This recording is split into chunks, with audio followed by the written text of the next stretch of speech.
ગુજરાત હવે tiger state બનવાની દિશામાં આગળ વધી રહ્યું છે।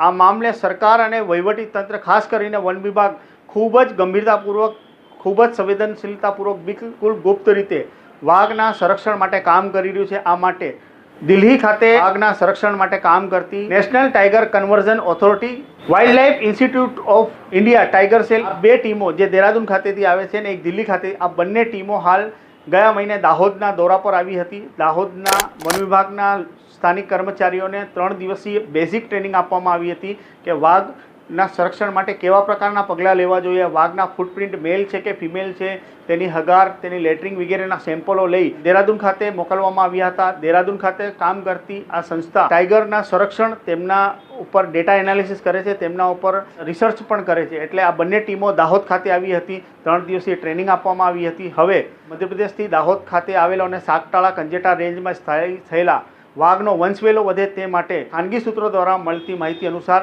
મધ્યપ્રદેશથી 2 વાઘણો દાહોદ ખાતે લાવવામાં આવનાર છે, કારણ કે વાઘનો વંશવેલો વધારવા માટે હવે સરકાર કટિબદ્ધ બની છે। આવનારા સમયમાં દાહોદનું આ જંગલ ટાઈગર રિઝર્વ સેન્ચ્યુરી બને તે દિશામાં વન વિભાગ અને સરકાર તથા વહીવટીતંત્ર કામ કરી રહ્યું છે। એટલે વાઘના સંરક્ષણ, તેની ટેરેટરીમાં કોઈ ખલેલ ન પહોંચે તે માટે સરકાર ખૂબ જ ખાનગી રીતે કામ કરી રહી છે। તળાવમાં હાલ સ્થાયી થયેલા વાઘના દરેક મુવમેન્ટ કેપ્ચર કરવા માટે 14 જેટલા નાઇટ વિઝન કેમેરા ગોઠવવામાં આવ્યા છે। સાથે જ કંજેટા રેન્જ છોટાઉદેપુર રેન્જમાં આવતી હોવાથી ત્યાં કેટલા કેમેરા ઇન્સ્ટોલ કરવામાં આવ્યા છે તે હજી સુધી માહિતી નથી, પરંતુ અમે આપના સમક્ષ આપેલી આ તમામ માહિતી બિન સત્તાવાર રીતે મળેલી છે। તમે આ વાઘ વિશે તમે શું વિચારો છો, ચોક્કસથી અમારે કમેન્ટ બોક્સમાં જરૂર જણાવજો।